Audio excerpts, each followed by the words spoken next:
tema de hoje, irmãos, é a bondade. A bondade como uma das características, né, do fruto do Espírito.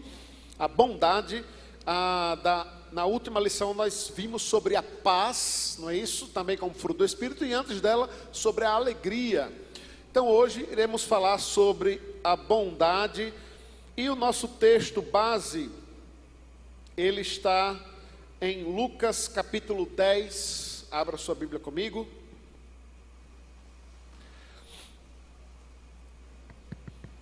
Lucas capítulo 10, nós iremos ler alternadamente dos versos 25 ao 37.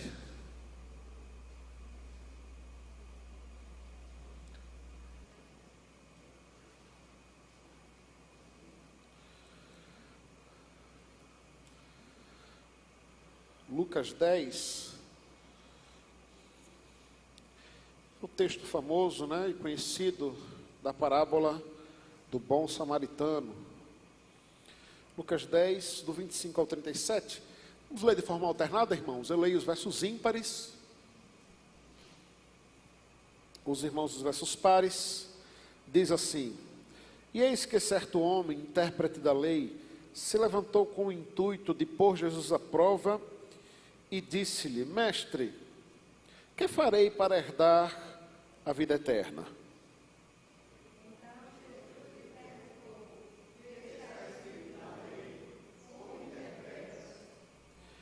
A isso ele respondeu: Amarás o Senhor teu Deus de todo o teu coração, de toda a tua alma, de todas as tuas forças e de todo o teu entendimento, e amarás o teu próximo como a ti mesmo.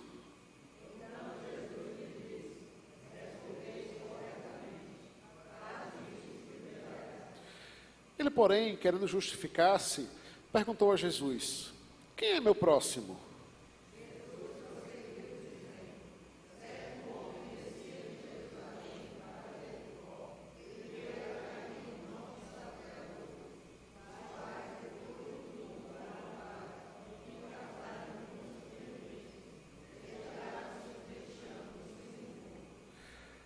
Casualmente, descia um sacerdote por aquele mesmo caminho, e vendo, passou de largo.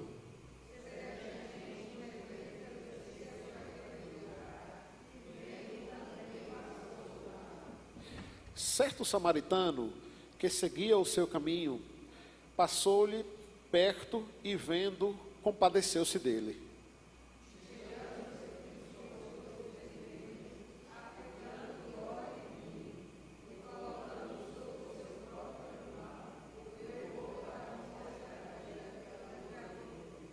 No dia seguinte, tirou 2 denários e os entregou ao hospedeiro, dizendo: Cuida deste homem, e se alguma coisa gastardes a mais, eu te indenizarei quando voltar.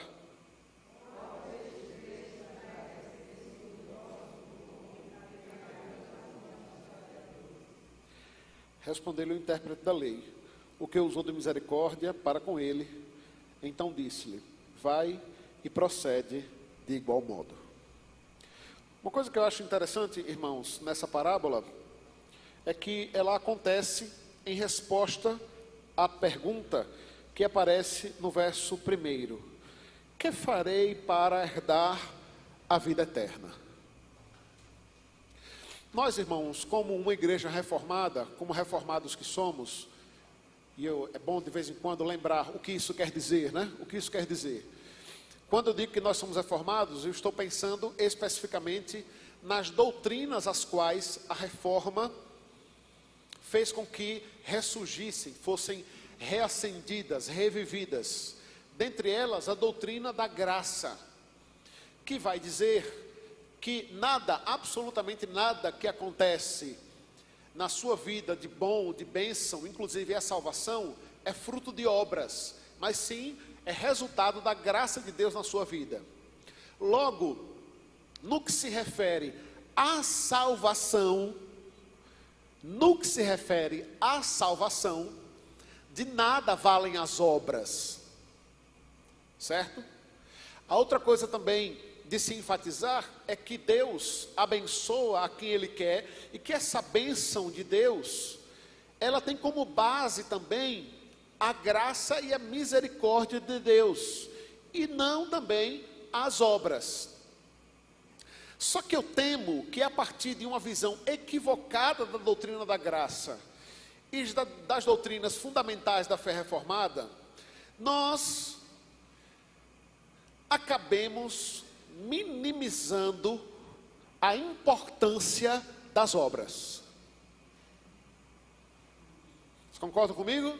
Vocês entenderam a minha ideia aqui? Falamos muito da graça, da misericórdia de Deus, enfatizamos muito o poder de Deus e a ação de Deus, e em muitos pontos teológicos, deixamos claro o quanto de nada valem as obras.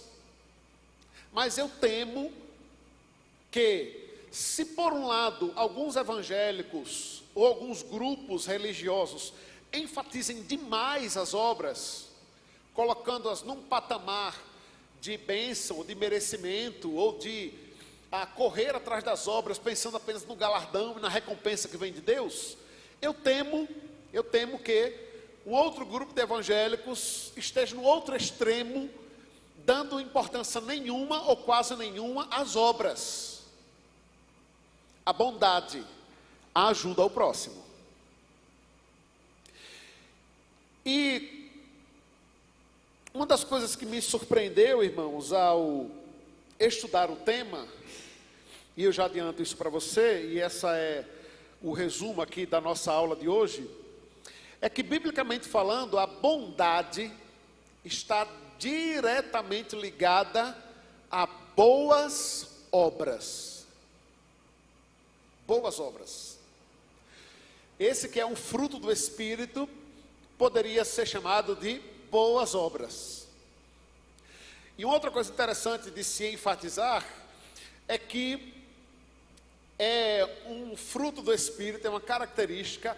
A bondade é algo que você faz exclusivamente para o próximo.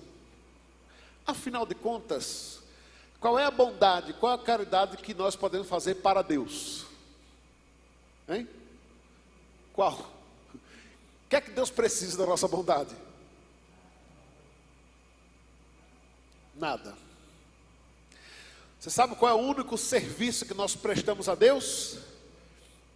Tem apenas um serviço que nós prestamos a Deus. Que é o quê? O culto.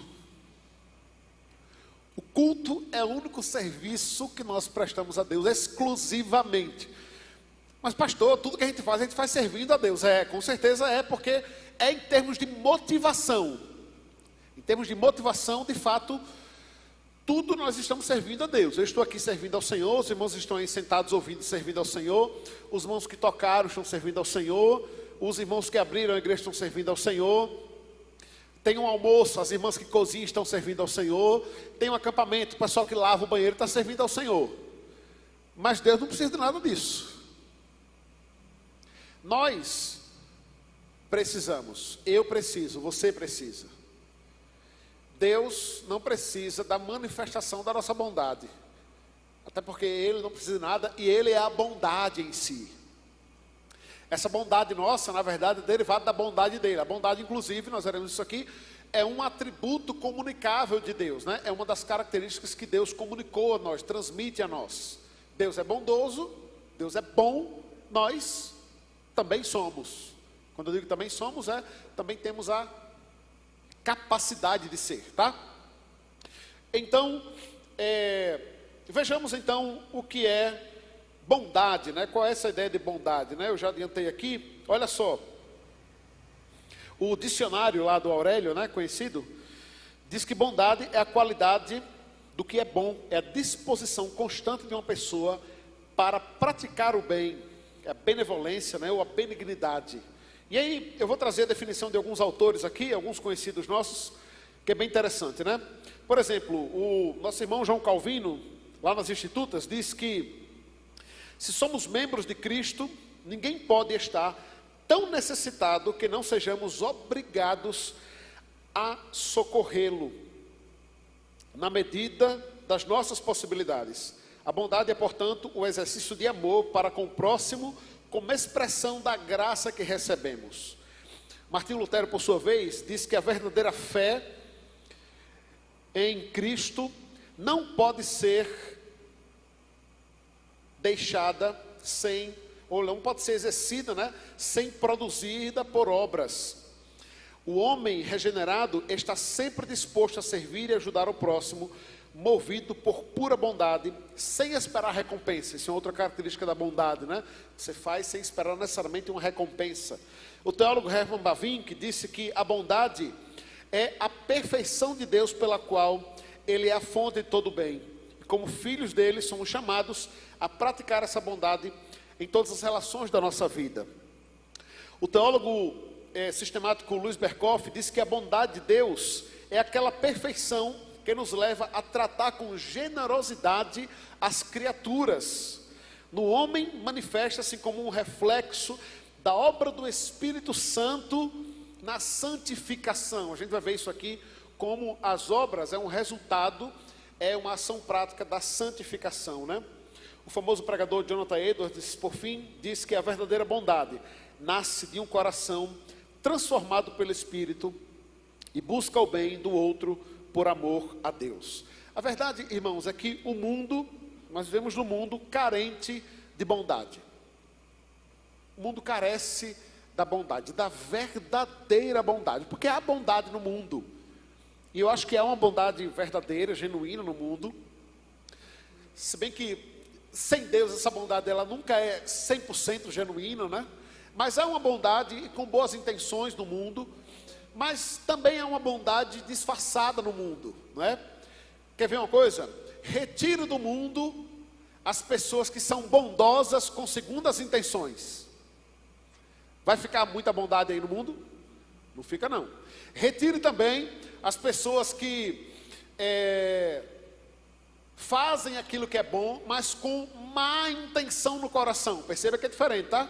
Você tem aquelas que fazem aquilo que é bom, mas elas fazem porque elas têm um interesse por trás daquilo. Elas fazem porque elas querem uma promoção, elas fazem porque elas fazem com base... Quer ver uma coisa, irmãos? Tem gente que faz beneficências, né? Faz aquilo que é de bom, apenas para ficar bem consigo mesma. Para poder dizer assim, olha o que eu fiz. Para poder encher o peito e o coração de orgulho. E é prazeroso fazer o bem. Certo? É prazeroso fazer o bem. Ajudar ao próximo. Mas não deve ser essa a nossa motivação. Não deve ser a nossa motivação por trás disso. Então, o mundo de um modo geral anda carente, né, de bondade, de pessoas boas, né, que de fato tenham disposição no coração de ajudar, de estender a mão e de fazer isso com a motivação correta, com a intenção correta e pelas causas corretas, né? Muito bem, então o nosso autor aqui da lição, para você que está com a revista, vai trazer como primeiro ponto o fato de que a bondade é um atributo divino que deve ser reproduzida pelo cristão.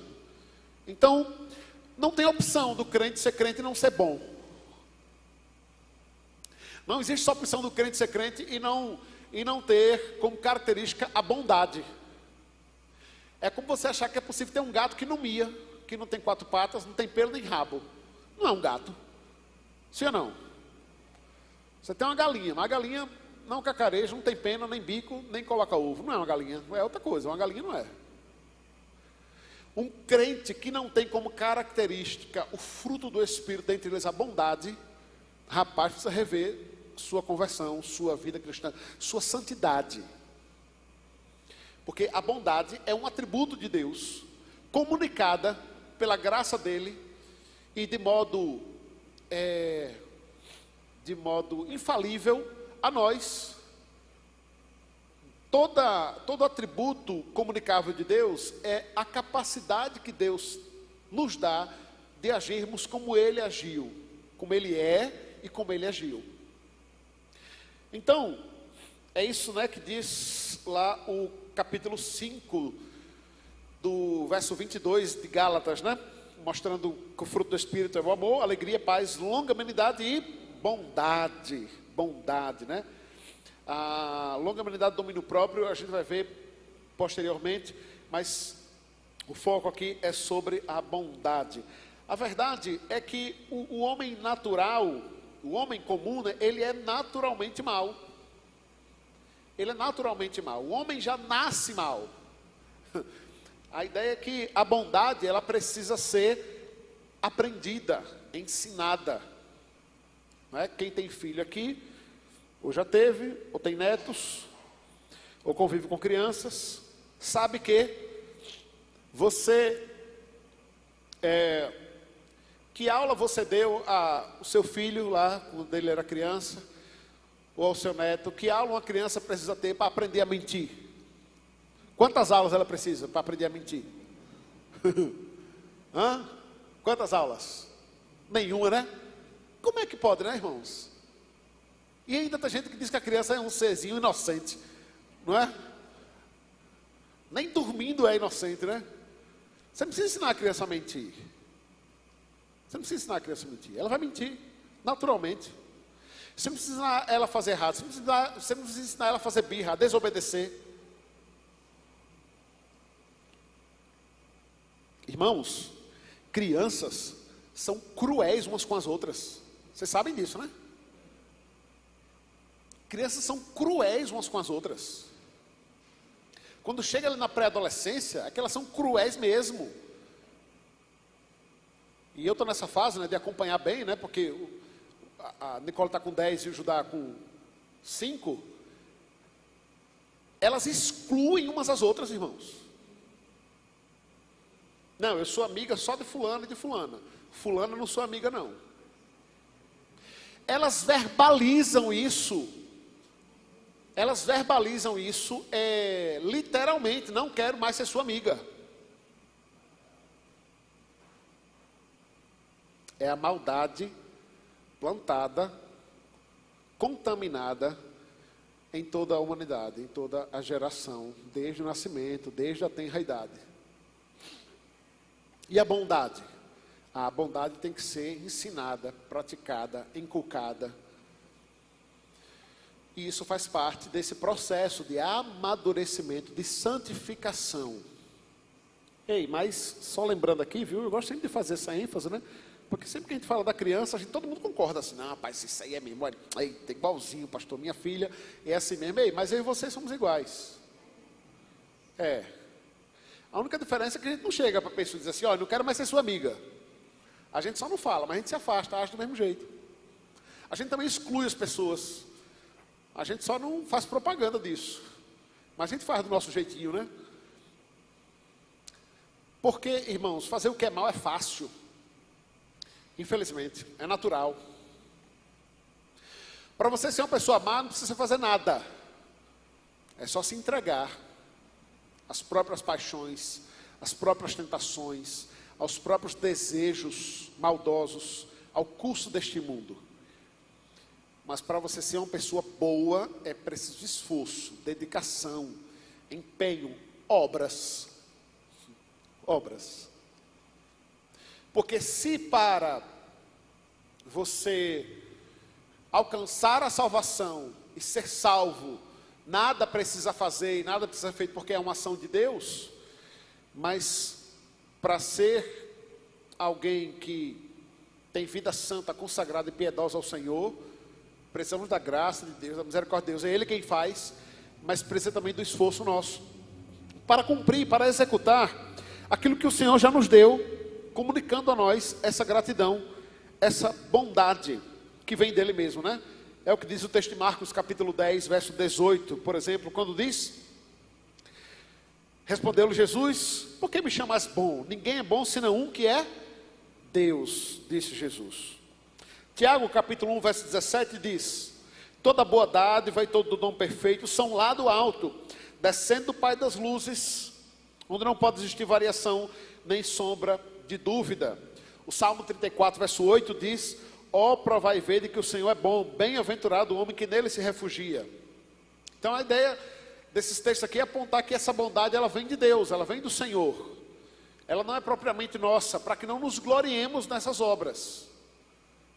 Então a ideia é o seguinte: nós precisamos sim praticar boas obras, viver em prol do próximo, servir ao outro, mas entendendo que a glória é de Deus, o reconhecimento é do Senhor, do resultado disso. E só fazemos isso porque fomos capacitados por Ele mesmo. Essa bondade é uma bondade que vem de Deus, ela não é nossa, mas ela é derivada do Senhor. Porque em nós mesmos não há bondade nenhuma. Vejamos, por exemplo, o que diz Romanos capítulo 3, do verso 10 em diante. Abra comigo. Romanos capítulo 3.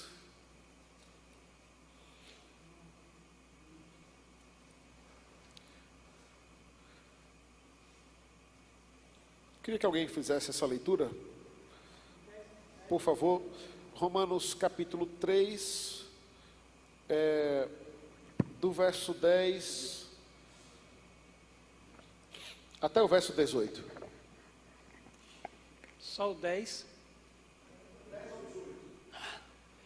Como está escrito, não há justo, nenhum sequer. Não há quem entenda, não há quem busque a Deus. Todos se extraviaram, a uma se fizeram inúteis. Não há quem faça o bem, não há nenhum sequer. A garganta deles é sepulcro aberto. Com a língua urdem engano, veneno de víbora está nos seus lábios. A boca eles a têm cheia de maldição e de amargura. São os seus pés velozes para derramar sangue. Nos seus caminhos há destruição e miséria. Desconheceram o caminho da paz. Não há temor de Deus diante de seus olhos. Muito bem, nesse texto Paulo vai mostrar o que é natural do homem. O natural do homem não é ser bom, não é buscar a paz, mas é ser mau e buscar a guerra, não é? Não é fazer aquilo que é bom ou bem ao próximo. O ser humano, irmãos, de um modo geral, já nasce egoísta. Já nasce tendo como característica, infelizmente, olhar para si mesmo e amar a si mesmo. É por isso que eu enfatizei aqui outro dia que nós não precisamos nos amar mais. Nós não precisamos ouvir a mensagem, se ame mais. Não, muito pelo contrário, a gente tem que ouvir a mensagem, se ame menos. Porque nós já nos amamos mais, nós já nos amamos muito. Nós já nos amamos muito. Você, naturalmente, ama muito mais a você do que ao próximo. A nossa luta é justamente inverter essa realidade e amar o outro, amar o próximo em primeiro lugar.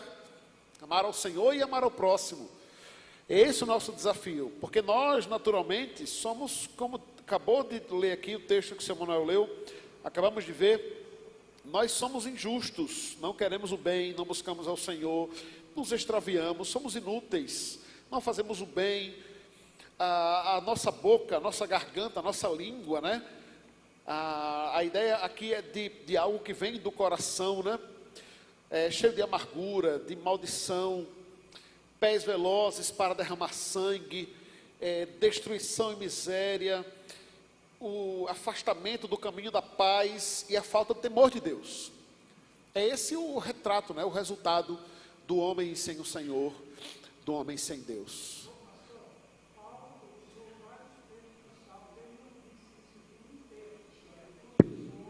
Isso, exatamente, tem a referência aí, né? Muito bem, é isso aí. Lá atrás,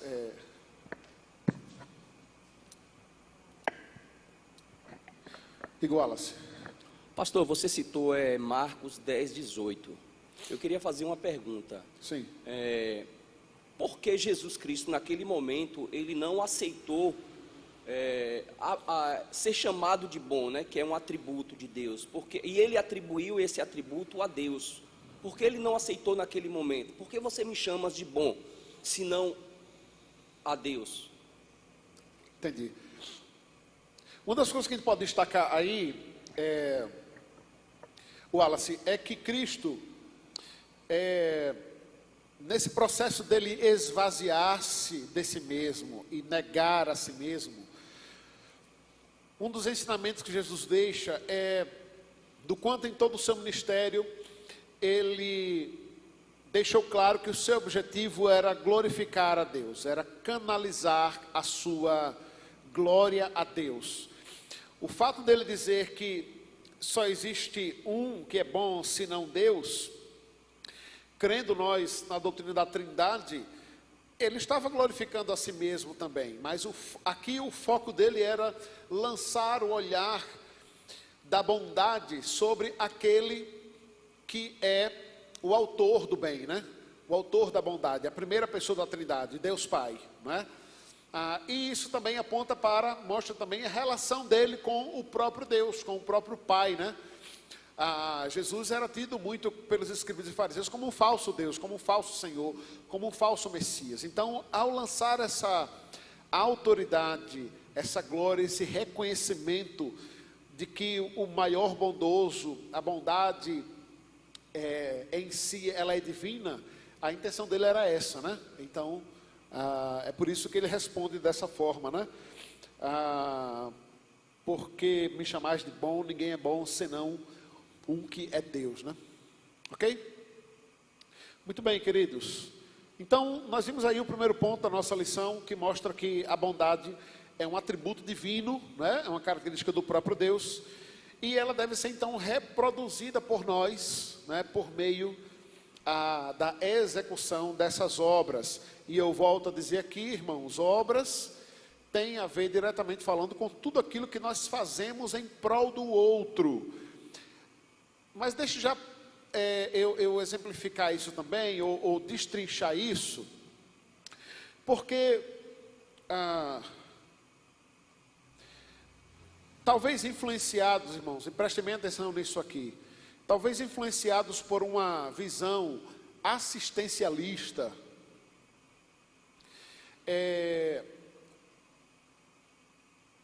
nós sejamos tentados a resumir que boas obras significa ajudar o pobre, ajudar financeiramente ou com comida o necessitado. E isso é apenas uma das características do que é a execução de fazer as boas obras. Perceba que no próprio exemplo que Jesus deu aqui, o bom samaritano não precisava de comida. O problema dele não era a falta de alimento. Ele não estava precisando de uma assistência social. A verdade é que ninguém nem sabe as condições desse homem. Ele estava ali largado, foi apedrejado, foi assaltado e precisava de alguém que o amparasse, o acolhesse, cuidar de suas feridas, cuidar da sua saúde, da sua integridade física.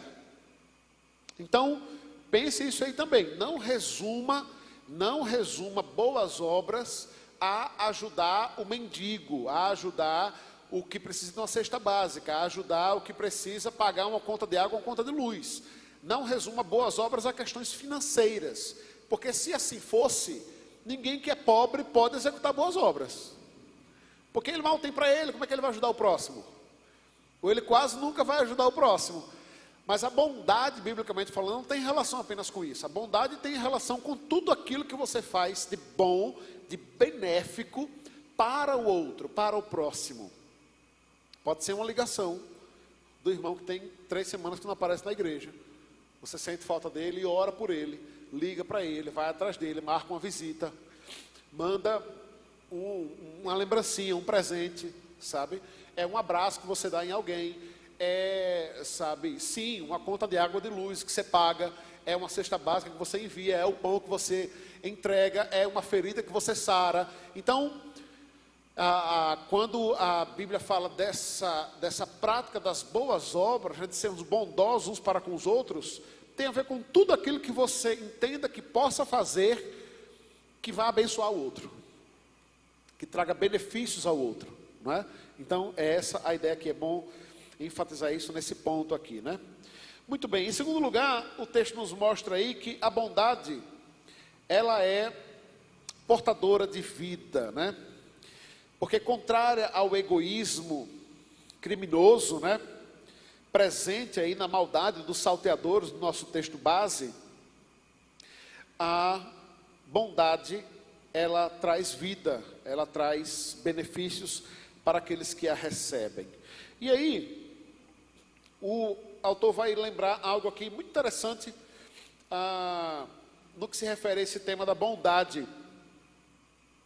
Porque você pode ser uma pessoa boa, e executar essas boas obras, preocupar-se com o próximo. Você pode ser uma pessoa má, que faz o contrário, mas tem alguém que está no meio desses dois aí. Quem é? Você tem o bondoso, o que pratica as obras boas, você tem o maldoso, que pratica obras más, mas tem um que está no meio termo aí. Quem é esse? Quem? Alguém falou aí? É o quê? Fala, povo. É o que não faz nada. É o que não faz nada. E é interessante porque às vezes a gente tem uma visão dualista da Escritura, né? E a gente que acha assim, né? Ou você peca porque faz, ou você peca porque faz o que não deveria ser feito, né? Mas há uma outra classificação de pecado, tratada especificamente por Tiago, que vai dizer assim lá em Tiago capítulo 4, verso 17. Abre aí comigo sua Bíblia. Tiago 4, 17. Quem encontrar, leia em alta voz para nós, por favor.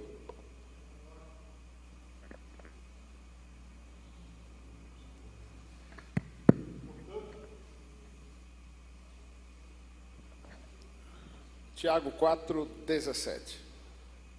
Portanto, aquele que sabe que deve fazer o bem e não o faz, nisso está pecando.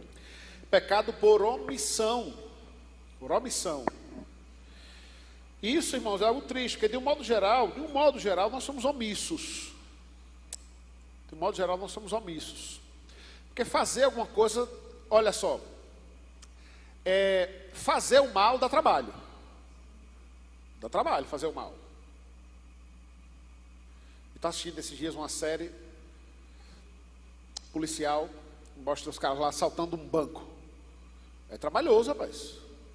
Principalmente se você quiser fazer um negócio bem feito, né? Trabalhoso, tem que planejar, tem que pensar, dá trabalho. Não estou falando do ladrão vagabundo aí, não.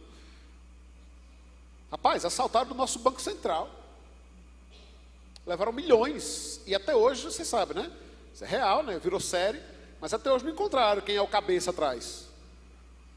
Não, um cara desse, se nos converter, é para o inferno. Mas no mínimo você tem que admirar um cara desse. Não, esse cara é inteligente. Dá trabalho fazer o mal. Dá trabalho fazer o bem. Fazer o bem dá trabalho. É trabalhoso fazer o bem. Você tem que sair da sua zona de conforto, da sua inércia, você tem que negar a si mesmo, você tem que abdicar de coisas. Dá trabalho fazer o bem. Dá trabalho fazer o que é correto. O que é mais cômodo, o que é mais fácil? E o que é que você acha que mais acontece? É não fazer nada. É não fazer nada. É ficar quietinho na sua e não fazer nada. E o fazer nada, a inércia, a omissão, ela é enganosa. Porque você pensa o seguinte, o que é que você pensa? Não estou fazendo mal a ninguém. Não é? Não estou fazendo mal, não. O fazer nada traz o engano de uma consciência tranquila.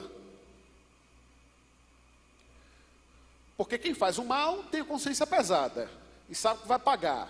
Se você faz o bem, você está fazendo bem, você sabe que está certo, está no caminho certo, está na recompensa. Mas o que não faz nada, ele fica pensando assim, rapaz, olha, não, mas eu nem me envolvo. E de fato, tem coisas que a gente não tem que se envolver, que não cabe a nós, né, que não é responsabilidade nossa. Mas aquilo que é responsabilidade nossa, que é dever nosso, que é obrigação nossa, não dá para colocar no mesmo patamar o indivíduo que faz o mal e o que não faz nada. A gente tem uma visão muito equivocada, ainda vou dar uma aula sobre isso aqui, de que pecado é tudo igual. Inclusive um antigo ditado, que é muito ruim, inclusive, já digo aos irmãos, e o ditado diz, não existe, existe sim. Então vou deixar você com essa pulga atrás da orelha, a gente vai conversar outro momento sobre isso, mas existe pecado, pecadinho e pecadão. O que é que eu quero dizer com isso? sim, à luz da Escritura, existem gradações de pecado. Então, só deixa eu dar um spoiler para você não sair desesperado para casa. Jesus disse assim: ouviste o que foi dito aos antigos, não adulterarás. Eu, porém, vos digo, se você olhar com intenção impura para uma mulher no seu coração, você já adulterou com ela, certo? Jesus está dizendo que é a mesma coisa. Vocês acham que ele está dizendo, olha, tanto faz você ir lá e concretizar o adultério com uma mulher, ou você olhar para uma mulher na rua. É a mesma coisa, tanto faz. Será que é isso que Jesus estava querendo dizer? Não, irmão, mas é óbvio que não. O que ele está querendo dizer é, tanto isso quanto aquilo é pecado. Não ache que você não está pecando porque você não concretizou o ato. Você pecou no seu coração, você já pecou. Mas o pecado por intenção e o pecado por ação não é exatamente a mesma coisa. Não, não é. Então não está no mesmo patamar o omisso e o maldoso. Mas os dois estão pecando. E é isso que importa, na verdade. Porque todo pecado está passivo de morte, de condenação. O salário do pecado é a morte. E quando a gente fala de bondade, irmãos, isso é outra coisa que a gente precisa entender e pensar. E o autor ressalta isso aqui, né? De quanto nós pecamos muitas vezes por omissão, não fazendo aquilo que nós devemos fazer, aquilo que nós deveremos fazer, sermos instrumentos do Senhor para agirmos, né? Isso porque, perceba que ele vai ressaltar isso na nossa lição aí, de que a bondade, ela é a portadora da vida, não é? Através da parábola que nós acabamos de ler, o bom samaritano, né? Ele é bom, né? Porque ele tem essa atitude bondosa, né? Para com aquele homem, de cuidá-lo, de ampará-lo, de dedicar nesse tempo, né? De parar, de dar atenção, de levar para ser cuidado, de investir financeiramente nisso, né? De investir financeiramente nele, demonstrando esse cuidado, né? E sendo um instrumento do Senhor, né? Para abençoar aquela pessoa, né? Eu gosto sempre de enfatizar de que Deus escolheu pessoas para abençoar pessoas, né? Boa parte das bênçãos de Deus sobre as nossas vidas vem através do outro, vem através do próximo. Bênçãos diretas e indiretas, né? As quais nós recebemos, né? Essa roupa aí que você está vestido, foi você que fez? Com exceção dos que costuram, dos poucos que costuram, né? Isso é uma atividade rara hoje em dia, né? Foi você que fez essa roupa aí que você está fazendo? Não, alguém fez e lhe abençoou, não é isso? Esse banquinho aí que você está sentado, você trabalhou nele na marcenaria lá? Não, mas foi alguém que fez, né? Alguém que fez. Esse microfone aqui que eu estou falando, foi você que fez? Não tem nem noção, nem como liga esse negócio, quanto mais, né? Mas você está sendo abençoado aqui pelo trabalho de alguém. Percebe? Nós abençoamos uns aos outros com o nosso serviço, com os nossos dons, com os nossos talentos, com os nossos bens, com a nossa dedicação, não é? Então, Deus transmite vida através disso. Em terceiro e último lugar, o texto daí da nossa lição vai nos mostrar que a bondade, então, ela é uma virtude que promove a glória de Deus. E aí a gente vai ler alguns textos. Peço que algum irmão abra em Mateus 5,16. Outro irmão em Efésios 2,10. Outro em 1 Pedro 2,12. E outro em Tiago 1, 26 e 27. 5,16, Mateus. Oi? Efésios 2,16.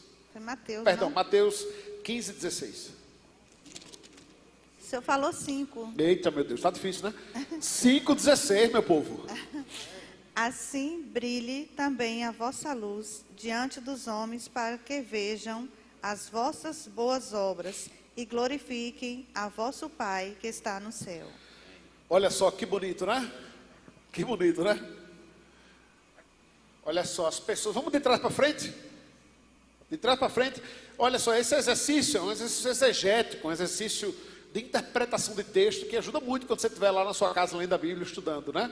Olha só, o texto está mostrando pessoas que glorificam a Deus Pai que está nos céus.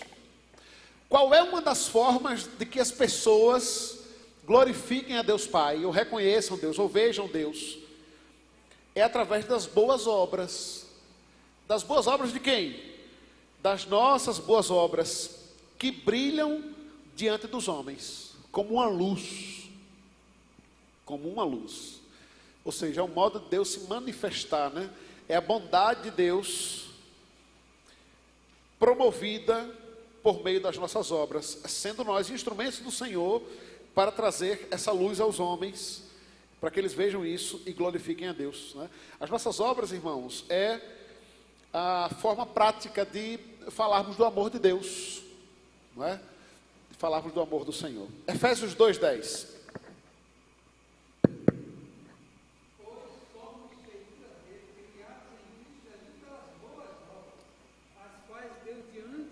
Preparou para que andássemos nelas. Muito bem. A gente viu a exposição desse texto domingo passado, inclusive, né? Onde Paulo vai falar acerca da salvação e vai dizer que as boas obras é uma das provas que o indivíduo foi salvo. Como saber se alguém realmente nasceu de novo? Olhe para a sua vida. Olhe para os frutos. A ideia que é essa, né? Contrária à ideia de que, já que foi salvo, né? Já que a salvação vem de Deus, eu não faço nada. Uma vez salvo, salvo para sempre. Então eu posso viver do jeito que eu quiser. Não, não pode, porque o mesmo texto que fala acerca da predestinação, da eleição e da salvação, diz que Deus salvou e lhe separou para que você agora vivesse com base nas boas obras. Antes as obras eram mais. Antes as obras eram carnais, pecaminosas. Agora elas são boas. Porque você nasceu de novo, você foi chamado por Deus para as boas obras. Ele preparou para que você ande nela, né? Muito bem. Quem vai ler 1 Pedro 2,12? Levanta a mãozinha aí para chegar ao microfone, que o coitado do diácono está correndo ali. Né? Muito bem. Isso aí, Wanda, olha ali. 1 Pedro 2,12. Mantendo exemplar o vosso procedimento no meio dos gentios, para que naquilo que falam contra vós outros, como de malfeitores, observando-vos em vossas boas obras, glorifiquem a Deus no dia da visitação. Olha só,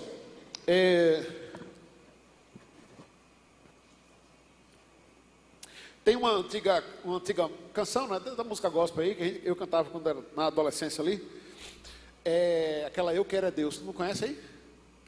Aí tem uma frase muito boa, né, só na Bíblia, que dizia assim: não importa o que vão pensar de mim, né?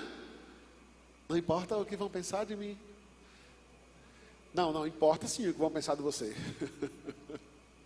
Importa sim. Isso aí é uma ideia do mundo, irmãos, de que, olha, rapaz, não estou nem aí para ninguém, eu faço o que eu quero da minha vida, o que importa é ser feliz, e eu não estou nem aí para o que pensam de mim. Isso aí não é bíblico não, irmãos. Então vou repetir, enfatizar, a ideia de não estou nem aí para o que vão pensar de mim, não é um conceito bíblico. Não é. Sim, há um conceito bíblico que diz: mais importa agradar a Deus do que aos homens. Mas isso não quer dizer, não estou nem aí com o que pensam de mim. Porque a base disso é ruim. É claro que quando o meu objetivo principal é glorificar ao Senhor, é adorar a Deus, e as minhas ações, as minhas práticas estão focadas nisso, eu realmente não irei me incomodar com o mal que venham falar acerca de mim, porque eu não estou preocupado. O meu objetivo e foco não é agradar as pessoas, mas é agradar a Deus. É agradar ao Senhor. Mas o meu objetivo também não é desagradar as pessoas. Porque tem gente que interpreta esse texto, não é mais importa agradar a Deus do que agradar aos homens, como se o nosso objetivo fosse ser desagradável às pessoas. Não, meu objetivo não é desagradar as pessoas, não. Diante de uma verdade defendida, o meu objetivo é agradar ao Senhor. Pode ser que isso desagrade as pessoas? Pode. E geralmente é assim. Se vai agradar a Deus, não vai agradar os homens. Mas o meu objetivo não é desagradar as pessoas. Vocês entendem isso? O meu objetivo não é desagradar as pessoas. Mas isso vai acontecer naturalmente. Olha só o que Tiago está dizendo aqui. Pedro, né? Melhor dizendo. Mantenha exemplar o vosso procedimento. Mantenha exemplar o vosso procedimento. Diante de Deus? Não, porque Deus conhece o nosso coração. Ele conhece a nossa intenção. Mais que a nossa ação, Ele conhece a nossa intenção. Mas as pessoas não conhecem a nossa intenção. É por isso que a gente tem que também se preocupar com a nossa ação, com as nossas atitudes, com as nossas obras. Mantenham o vosso procedimento exemplar no meio dos gentios. Em outras palavras, você sabe, é Pedro dizendo: olha, você que é crente, seja exemplar no meio dos descrentes, seja exemplar no meio dos ímpios. Para quê? Naquilo que falam contra vós, ou seja, já saiba que vão falar mal de vocês aí. Vão falar mal dos crentes, vão falar mal dos evangélicos, irmãos. Eu fico chateado com quem fica chateado por ser crente e o povo falando mal. Qual é a surpresa, irmãos? Qual a surpresa de cristãos sendo perseguidos? Qual a dificuldade de entender que vai ser sempre assim? Nós evangélicos, cristãos, protestantes reformados, seremos perseguidos, odiados, caluniados, blasfemados. Irão se levantar contra nós, falar mal de nós, inventar mentiras, nos perseguir. É isso aí mesmo. Então não fique chateado, surpreso, abismado com esse negócio. Vai acontecer. Vai acontecer. Tiago está dizendo aqui, meu Deus, Tiago não, Pedro. Pedro está dizendo aqui, olha, então mantenha exemplar o procedimento no meio dos gentios, no meio dos ímpios, dos incrédulos, daqueles que não são povo de Deus, para que naquilo que falam mal contra vós, como também dos malfeitores, observando as boas obras, glorifiquem a Deus no dia da visitação. A ideia é que, independente de fato do que falam, nós precisamos ter a nossa consciência limpa diante de Deus, de que temos praticado, nos esforçado para exercer essas boas obras, com o objetivo de glorificar a Deus, manifestando então essa bondade, essa virtude do Senhor através das nossas obras. Tiago capítulo 1, versos 26 e 27. Quem vai ler?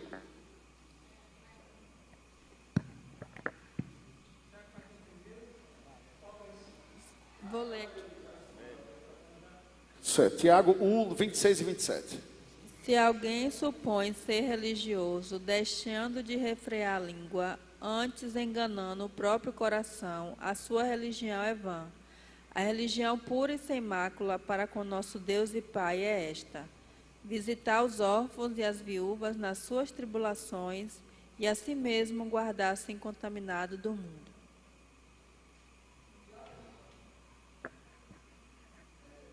Tiago é um autor, irmãos, que vai trabalhar bastante essa questão das obras, né? A importância das obras, a necessidade das obras, de como a fé sem obras, ela é inútil, ela é inválida, ela é irreal, é o gato sem rabo que não mia, entendeu?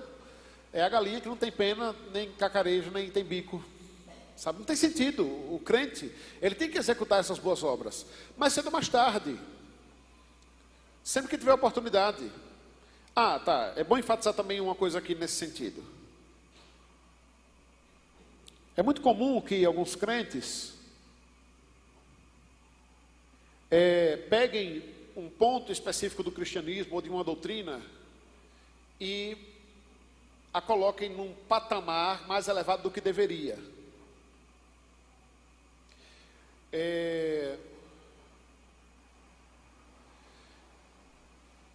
Eu creio que é possível que Deus chame pessoas específicas, com um dom específico, com um chamado específico, para a contribuição, para a ajuda, para o acolhimento ao próximo, ao pobre, ao órfão, ao desamparado, à viúva. Então essa pessoa que é chamada para fazer isso, vai fazer isso naturalmente com uma intensidade maior. Talvez dedique a vida a fazer isso. E estes, eventualmente, são tentados a achar que quem não faz na mesma intensidade, volume e quantidade que ela faz, está errado. Ou está agindo com omissão. E isso não é necessariamente verdade.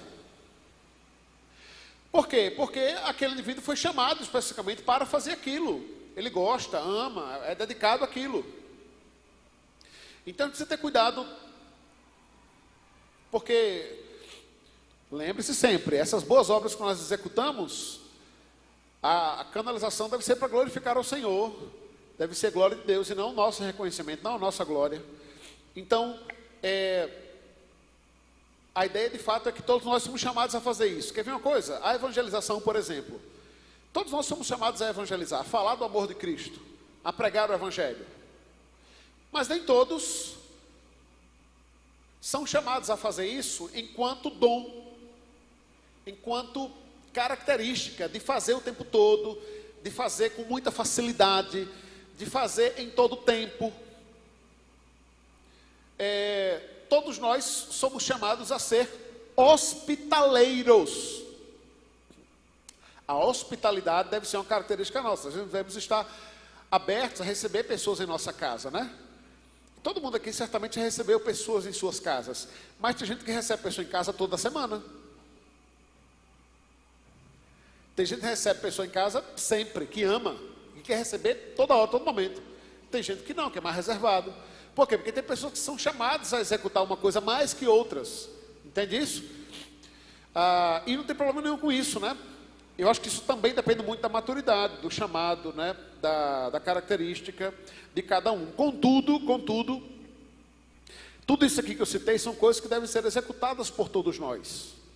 Deve ser uma característica nossa, certo? Que sempre que o Senhor nos dê a oportunidade de fazê-lo. Assim são com as boas obras, não é? Aqui, especificamente, Tiago vai dizer que a religião pura e sem mácula para com o nosso Deus e Pai. Religião, irmãos, na palavra lá, aponta para a ideia de uma religação, né? Vem da palavra religare. Então, é essa ideia, né? De que, então, o que Tiago está dizendo é, olha, a forma genuína e pura dessa conexão com Deus, dessa ligação com o Senhor, dessa relação entre Deus e o homem, consiste em visitar os órfãos e as viúvas em suas tribulações, e a si mesmo guardar-se, né, incontaminado do mundo, é o que diz aqui a minha versão. Então, a ideia é, e aqui aparece, né, especificamente as boas obras, como a visita aos órfãos e às viúvas, né, ou seja, no cuidado, no amparo, aqueles que precisam, aqueles que necessitam, né. Aqui especificamente, o que trata-se de um amparo que, nesse contexto aqui, ele também é financeiro, né, porque órfãos e viúvas, numa sociedade exclusivamente, né, e unicamente patriarcal, onde a fonte de renda dependia apenas, única e exclusivamente dos homens, né, havia um desamparo financeiro, inclusive, né, de sustento. Mas não apenas isso, né, esse sustento aqui também é emocional, também é sentimental, né, também é fazer boas obras, agir dessa forma. Muito bem, irmãos, esse texto eu queria trazer algumas aplicações rápidas para a gente concluir, porque esse texto nos mostra o quanto nós podemos e devemos ser instrumentos de Deus para abençoar as vidas. Pense dessa forma. As boas obras não devem ser vistas por nós apenas como uma obrigação. É uma obrigação. Mas não deve ser vista como uma obrigação, mas deve ser vista como uma santa oportunidade de sermos instrumentos de Deus para abençoar a vida das outras pessoas. Cuidando dos necessitados, praticando a hospitalidade, sendo sensível às dores uns dos outros, sendo bondosos através e generosos por meio da contribuição. Esse texto também nos ajuda ou nos incita a lutarmos contra a indiferença e o egoísmo, contra a apatia e ao fato de não fazer nada, né? A omissão, e nos conclama, nos impulsiona, né, a agirmos, a fazermos aquilo que deve ser feito. Por fim, nós precisamos entender que tudo aquilo que nós fazemos, devemos fazer para a glória de Deus. É uma tentação muito grande aqueles que fazem o bem a fazerem e terem algum sentimento de orgulho, de vaidade, de soberba diante daquilo que faz, né? E querer reconhecimento, querer glória, né? Querer prestígio. Aí é uma tentação muito grande e nós devemos fugir disso, voltando-nos sempre para o Senhor, glorificando a Deus através das nossas vidas e de tudo aquilo que nós fazemos. Vamos orar então, uma vez mais, encerrando assim esse tempo aqui, rogando a bênção do Senhor sobre nós. Assim que acabar, só lembrando o conselho, vamos ter uma reunião rápida aqui, e Vamos colocar de pé, vamos orar. Deus, nós pedimos que o Senhor capacite-nos, Deus, a vivermos isso que temos aprendido aqui.